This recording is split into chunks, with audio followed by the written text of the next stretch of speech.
Una hora más tarde, finalmente Melissa vuelve a llamar y al principio parecía que estaba muy disgustada, porque decía, ¿cómo habéis podido hacer esto? Esto es terrible. Y poco a poco ya informó que había llorado durante toda la película. Selma nos cuenta que los padres de Melissa, que ambos están en la película, pues murieron, han muerto para cuando la película se hace, y ella no sabía de la existencia de este material grabado. Entonces, claro, pues hubo una mezcla de emociones. Y les dijo una cosa, finalmente, es una frase que no olvidarán tanto Vladimir como Selma, y es: yo jamás podría arruinar vuestra película. En absoluto estaba pasando por su cabeza el hecho de pedir que quitaran ese material, que quitaran esta historia de la película. Cuando Selma, ya relajada, le llamó a Vladimir diciendo: bueno, Vladimir, pues no ha habido ningún problema, al final no vamos a tener que cambiar la película. Vladimir le decía: ya, pero bueno, ¿y qué ha dicho de lo mío? ¿No? ¿Qué ha dicho de...? Y dice: pues ¿qué va a decir? Que eres un cobarde. Eso es lo que ha dicho. Y bueno, esta es la historia de Melissa, que quería que la supierais.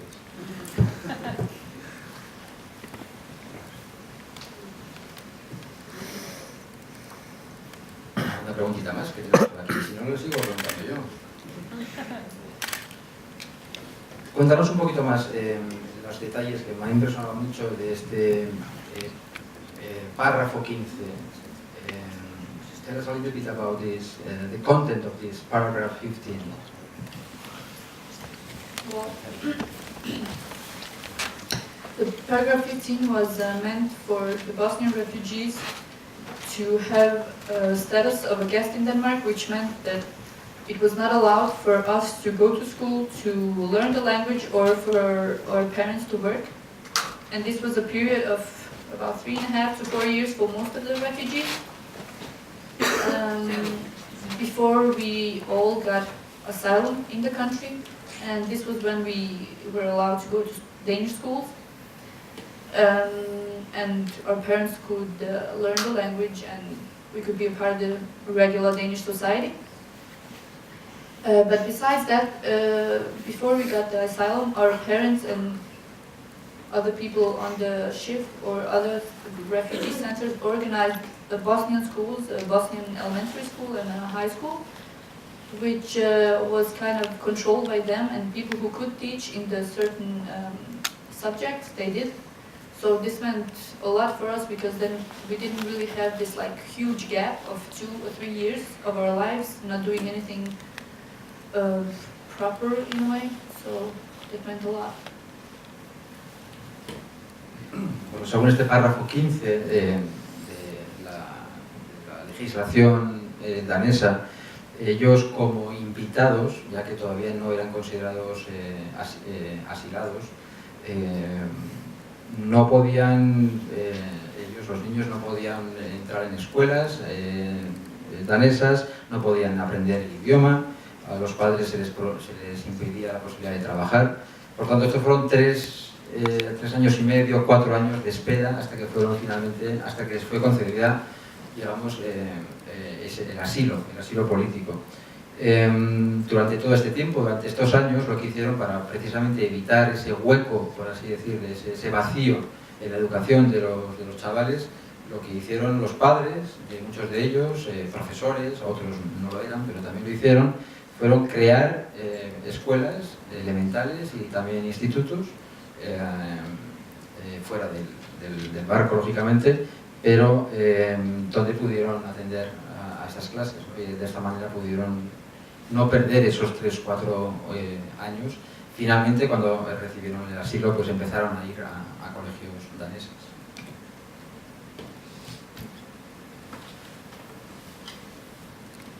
¿Puedo hacerla en inglés? Sí, por favor. Gracias.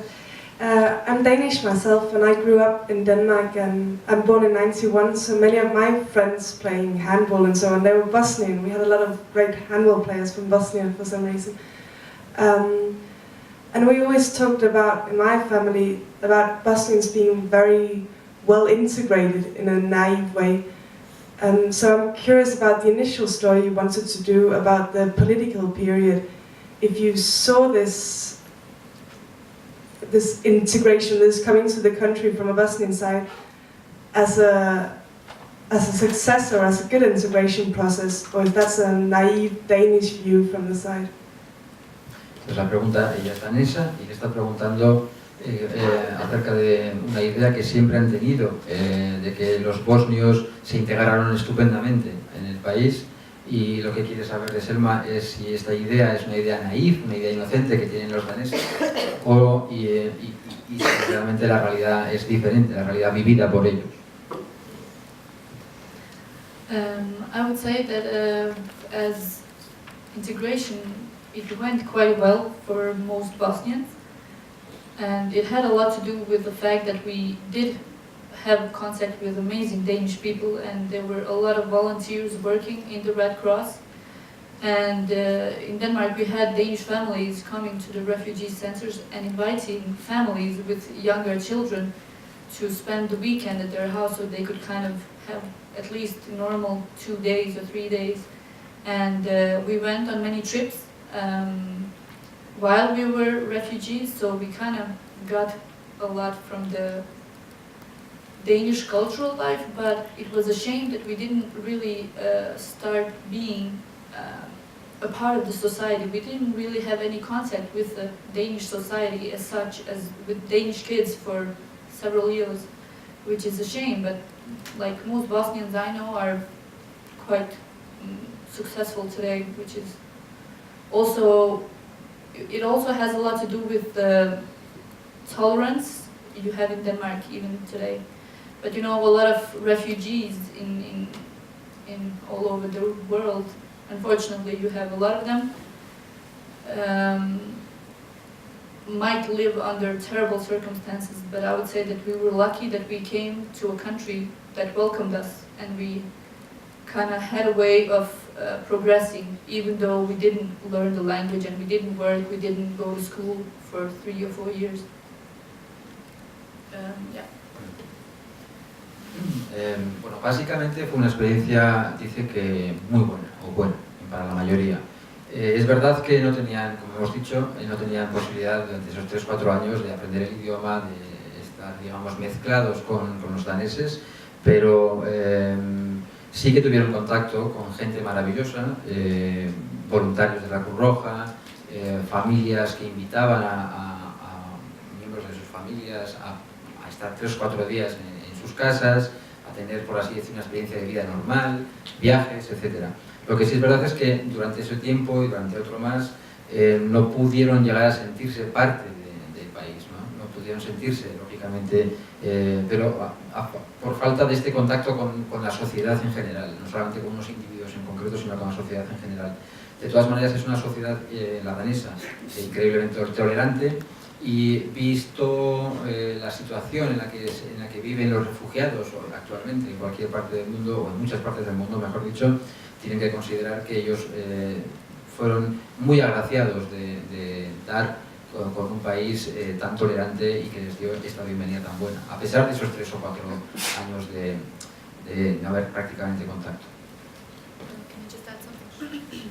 I just want to add one thing which was quite striking for Denmark as a country in general, because Bosnian refugees came to Denmark and we were about 20,000 people coming, maybe between I don't know, let's say 6 and 7, 8 months, which was an extreme number of people who had to be organized and divided into the whole country. So the whole concept of having us in different places was a huge organizational problem. So we talked to the boss of Red Cross back then, and he said that every single day we had to figure out a new way, a new building to make it ready for another, I don't know, 500-600 people we could keep somewhere, to have, for them to have like a normal good night's sleep if they could. So it was a very extreme situation to be in as a country, to deal with that many people who come from a very traumatizing situation. Quiero dejar claro que hay que tener en cuenta el impacto que esta llegada masiva de refugiados supuso para Dinamarca en el momento en el que ocurrió. Fueron unos aproximadamente 20.000 refugiados y llegaron en un tiempo de 6, 7, 8 meses. esto suponía unos problemas de organización gigantescos. Prácticamente todos los días los voluntarios de la Cruz Roja y las autoridades tenían que encontrar, tenían que buscar, tenían que habilitar un espacio donde poder refugiar, donde poder dar cobijo a 600, a 700 refugiados, ¿no? Entonces, desde ese punto de vista, hay que tener en cuenta que todo este trabajo se hizo de manera bastante impresionante.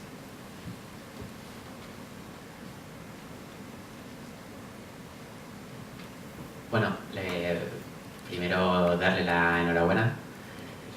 Oh, thank you. Gracias. Y bueno, le quería hacer dos preguntas. Primero, si han estrenado la película en Bosnia o en algún otro punto de la antigua Yugoslavia, y qué recibimiento había tenido, tanto allí o entre la comunidad de bosnios en Dinamarca. ¿Esa es la primera o esas son las dos ya? Bueno. Si te ocurre otra.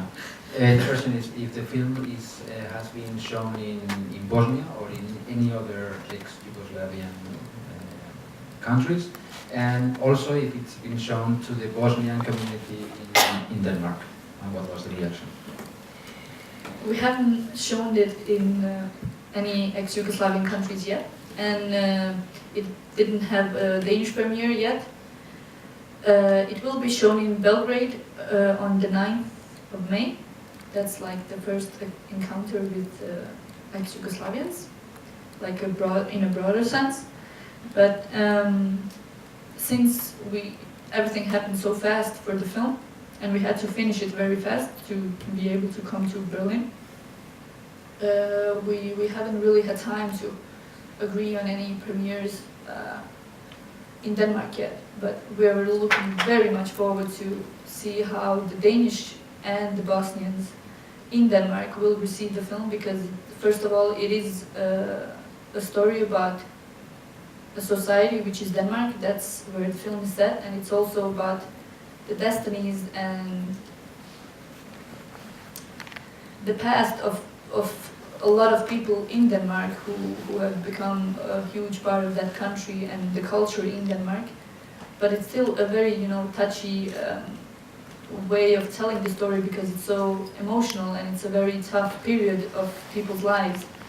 So it's going to be interesting to hear their opinions and questions about it. And yeah. Entonces la respuesta es no, todavía no ha sido mostrada la película ni en Dinamarca ni tampoco en ningún país ex-yugoslavo. Sí que tienen un estreno previsto, una proyección prevista en mayo en Belgrado, y ya veremos cómo va. Ellos están deseando también ver la reacción, sobre todo también la de los bosnios precisamente que viven en Dinamarca.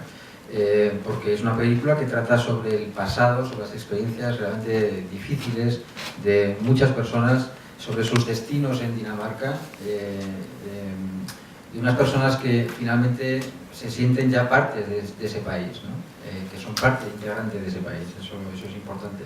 Y bueno, que sin duda alguna están esperando ver la reacción, que va a ser muy interesante, sin duda.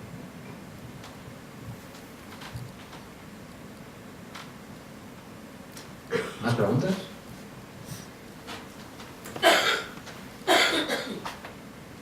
Quiero preguntar algo muy concreto. Me gustaría saber sobre las imágenes que aparecen de una película, y me gustaría saber qué película es, y que además hay un momento en que dicen que el abuelo de Vladimir le dice que se comporte como habla de un personaje, y empiezan durante varias veces en el documental, aparecen varias veces trozos de esa película. Entonces me gustaría saber un poco qué película es, qué significado tiene y todo eso. She wants to know what film is the film that we see in the film, and this little film that the many characters refer to, but especially Vladimir, it's supposed to be his model, let's say, no?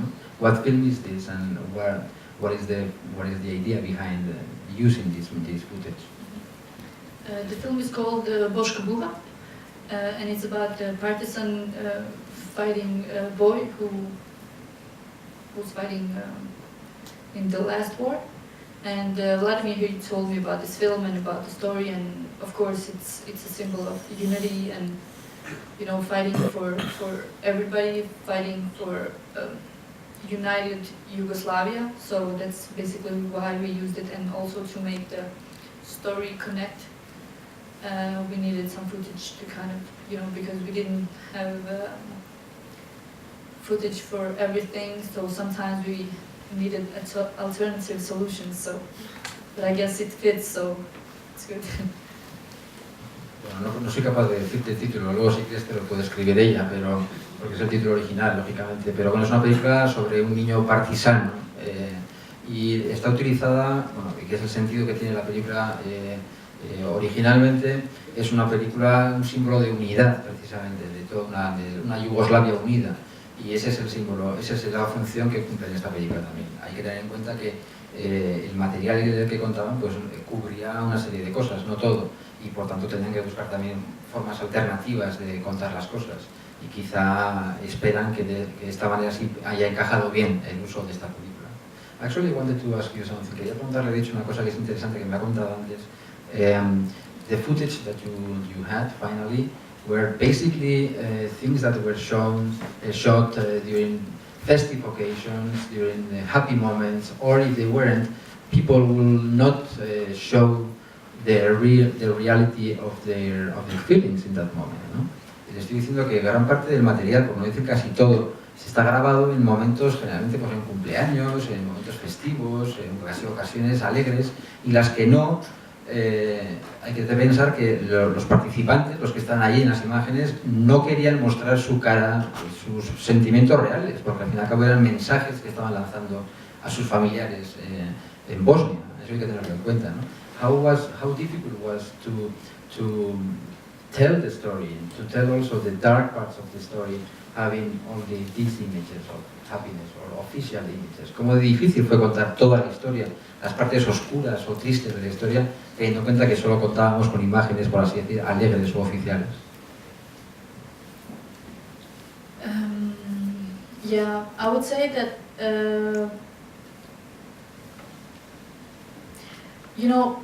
for most of the refugees it was a very dark period, and most people don't really talk about it. Even my own mother and father, they're like, oh, can't you just let it be? Nobody wants to dig up these emotions because it's something that it's hard to deal with. It's hard to talk about because it was not a party for anybody. So because the parties and the good times were shot, and since Vladimir, he has seen the bad situations as well, he has felt them, he has heard them, we could only kind of have that in the story because we didn't have it as shot footage. And I guess one doesn't really film bad situations, sad situations in most cases, and since Meho was the one who shot most of the material with the people talking on the footage, I would say it will be quite hard for an ordinary person to open up emotionally to a guy who's trying to kind of catch the life of all refugees. And you can kind of smell the atmosphere in this TV room, which was like the same situation and atmosphere during all the halls at the Flotel. But I guess that you kind of sense this, like, what would you call it, uncomfortable atmosphere, the situation. And because people did whatever they did in their everyday life, you wanted to kind of make the time pass with something. So some people kind of fixed bikes, someone fixed cars, someone shot videos, others trained dancing, and it was a weird situation to be in, because yeah, I don't know if that answers the question. Sí, la mayor parte de las imágenes, como decimos, tienen este lado festivo o un lado oficial, de no querer mostrar los sentimientos reales. Hay que tener en cuenta que para la mayoría de los refugiados estos años son unos años oscuros, los ha definido ella, de los que prefieren no hablar. De hecho, sus padres, por ejemplo, cada vez que ella les pregunta algo, quieren cambiar de tema o no quieren hablar de esto. Es una experiencia dura, por tanto, que el propio Vladimir también lo ha experimentado, y quizá por eso la única manera de conseguir transmitirnos este lado oscuro o este lado real, serio, triste de la realidad que estamos viendo es mediante su propio relato, mediante sus palabras. Ese guión que coordina toda la película, ¿no? Pone como ejemplo uno de los pocos momentos en los que realmente podemos oler que algo está pasando o que algo podía pasar